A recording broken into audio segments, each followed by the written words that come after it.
नमस्ते फ्रेंड्स, मैं प्रीति स्वागत करती हूँ आपका अपने ही चैनल बिज़ी वुमन ब्लॉग में। कैसे हैं आप सब? आशा करती हूँ सब अच्छे होंगे, स्वस्थ होंगे, मस्त होंगे।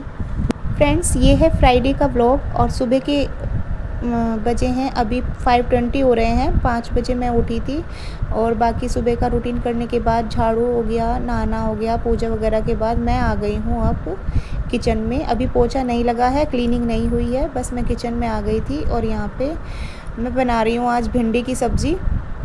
बहुत ज़्यादा शाही तरीके से नहीं बना रही हूँ, सिंपल सी सब्ज़ी बना रही हूँ भिंडी की आज। तो क्योंकि सुबह सुबह इतने अच्छे से मतलब बहुत जो कोई शाही तरीके से कोई सब्ज़ी बनानी होती है तो उसमें बहुत टाइम लगता है। तो सुबह सुबह तो सिंपल वाली ही सब्ज़ी बन पाती हैं क्योंकि हस्बैंड को जाना है, उनका लंच पैक करना है मुझे। आरू उनके बाद जाएगी, ये सुबह सुबह निकल जाते हैं सुबह की शिफ्ट में, मॉर्निंग में 6 o'clock। तो यहाँ पे भिंडी मेरी बन के तैयार हो गई थी, मैंने इनका लंच पैक कर दिया था।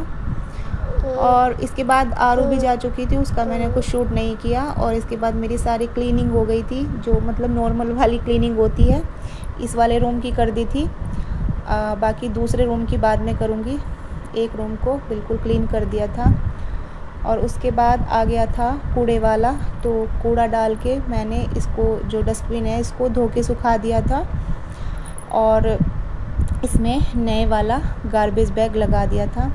इसको मैं हफ्ते में एक दिन मतलब पूरा हफ्ता चल जाता है, जैसे आज लगाया और पूरे वीक में कूड़ा तो रोज़ ही डलता है, तो पूरा वीक ये चल जाता है। उसके बाद फिर इस गार्बेज बैग को वीक में एक बार फेंक देती हूँ और पूरे डस्टबिन को धो के सुखा के फिर से दूसरा गार्बेज बैग लगा देती हूँ। तो यहाँ पे मैं वही कर रही हूँ। और अब बची है दूसरे रूम की क्लीनिंग, अब उसको करूँगी मैं। जैसा कि मैं हर व्लॉग में क्लीनिंग से संबंधित हर व्लॉग में बताती हूँ कि रोज़ डेली सारी क्लीनिंग कर पाना पॉसिबल नहीं होता, तो मैं रोज़ कोई ना कोई कॉर्नर ले लेती हूँ घर का और उसकी क्लीनिंग करती हूँ।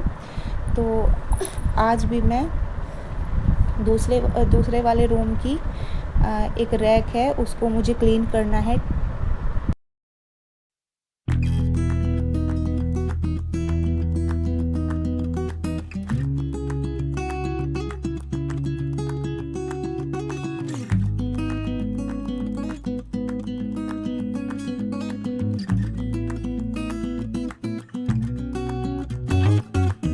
तो जी मैं आ गई थी इस रैक की क्लीनिंग करने। तो रोटेशन चलता रहता है ये घर के हर कॉर्नर का, मतलब मैंने आज ये कॉर्नर साफ़ कर दिया, कल दूसरा कॉर्नर साफ़ कर दिया, परसों तीसरा, इस तरह से ये रोटेशन चलता रहता है। तो इसका हमें सबसे बड़ा फ़ायदा क्या मिलता है? एक तो चीज़ें ऑर्गेनाइज़ रहती हैं, दूसरा चीज़ों पर धूल नहीं जमती, और तीसरा जब हम सफाई करते हैं तो इसी बहाने डिक्लटरिंग भी हो जाती है। जो फालतू की वेस्ट ख़राब चीज़ें होती हैं उन्हें हम निकाल देते हैं और इस तरह से घर में कूड़ा इकट्ठा नहीं होता। तो सुनने में ये चीज़ें बहुत कॉमन लगती हैं, लेकिन अगर हम इन नियमों को, इन टिप्स को, ट्रिक्स को अपना लेते हैं अपने जीवन में, तो हमारी जो लाइफ होती है वो बहुत इजी हो जाती है। घर हमेशा ऑर्गेनाइज रहता है, जिससे हमारी लाइफ बहुत इजी हो जाती है। और जब हम रोटेशन से रोज़ एक कॉर्नर की सफाई करते हैं तो इसमें ज़्यादा समय भी नहीं लगता, हमारे समय की भी बचत होती है और हमारी चीज़ें ऑर्गेनाइज रहती हैं और हमारे ऊपर ज़्यादा बर्डन भी नहीं होता। एकदम से जब सारी क्लीनिंग हम इकट्ठी कर लेते हैं, पूरे घर की सफाई एक साथ करते हैं, तो बहुत बर्डन होता है, टाइम भी ज़्यादा लगता है और स्ट्रेस भी होता है। और देखिए 15 डेज़ पहले रोटेशन में ये कॉर्नर, इस कॉर्नर की मैंने क्लीनिंग की थी, अच्छे से ऑर्गेनाइज़ करके रखा था। और आज फिर देखिए 15 डेज़ बाद मैं इसमें से कितना सारा डिक्लटरिंग करूँगी। मतलब कुछ शीशी होती हैं जिनमें थोड़ा सी दवाई रह जाती हैं, उनका कुछ फ़ायदा नहीं होता रखने से, उनको निकाल दूँगी। कुछ रैपर्स रह जाते हैं, कई बार दवाई ख़त्म हो जाती है, शीशी फेंक देते हैं, लेकिन उनके रैपर्स पड़े रहते हैं। तो देखिए 15 डेज़ पहले मैंने इसको अच्छे से ऑर्गेनाइज़ करके रखा था और आज फिर से इतना सारा इसमें से कूड़ा निकलेगा।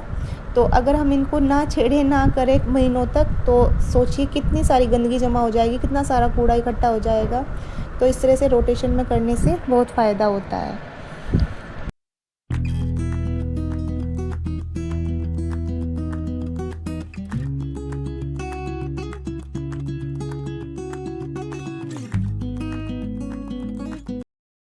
और देखिए कितना सारा कूड़ा मैंने आज इसमें से निकाल दिया है। और इस तरह से हर कॉर्नर की, जब हम रोज़ किसी न किसी कॉर्नर की सफाई करते हैं तो सब जगह से ही इसी तरह से कूड़ा निकलता रहता है, डिक्लटरिंग होती रहती है और क्लीनिंग भी होती रहती है। और इस तरह से हमारा घर हमेशा ऑर्गेनाइज रहता है।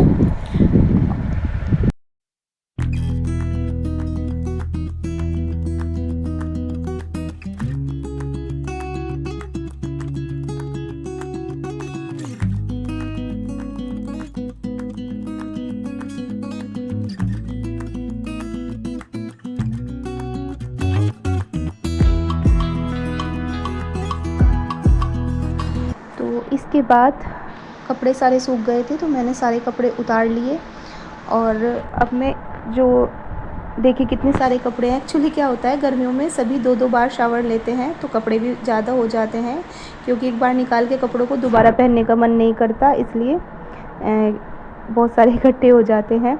और यहाँ पे देखिए रुद्रांश की शैतानी, छोटे छोटे बच्चे भी कितनी शैतानी करते हैं। मैं तह बनाती जा रही हूँ और ये खोलता जा रहा है उन कपड़ों की तह को। तो जो नॉर्मल कपड़े हैं उनको मैं तह कर दूँगी और जो आयरन है उनको अलग निकाल दूँगी, उनको आयरन कर दूँगी। वैसे तो मैं आयरन करने की अभी सोच रही थी, लेकिन अभी फ़ोन आ गया था मेरे हस्बैंड का, हमको कहीं जाना है। उन्होंने बोला तैयार हो जाओ। एक्चुअली किसी के यहाँ से शादी का कार्ड आया था, उनकी शादी में हम नहीं जा पाए। तो जो बहू आती है उसको बाद में गिफ्ट दिया जाते हैं, तो वही देने हम जाएंगे। तो यहाँ पे मैं तैयार हो गई थी और बस सब हम तैयार हो गए थे और अब हम निकलेंगे उनके यहाँ जाने के लिए। और तो फ्रेंड्स, ये था मेरा आज का व्लॉग। पसंद आया हो तो प्लीज़ लाइक कर देना, प्यारा सा कमेंट करके बताना। और चैनल पे नए हैं तो प्लीज़ मेरे चैनल को सब्सक्राइब कर लीजिए। और मिलती हूँ एक नए व्लॉग के साथ, तब तक के लिए बाय।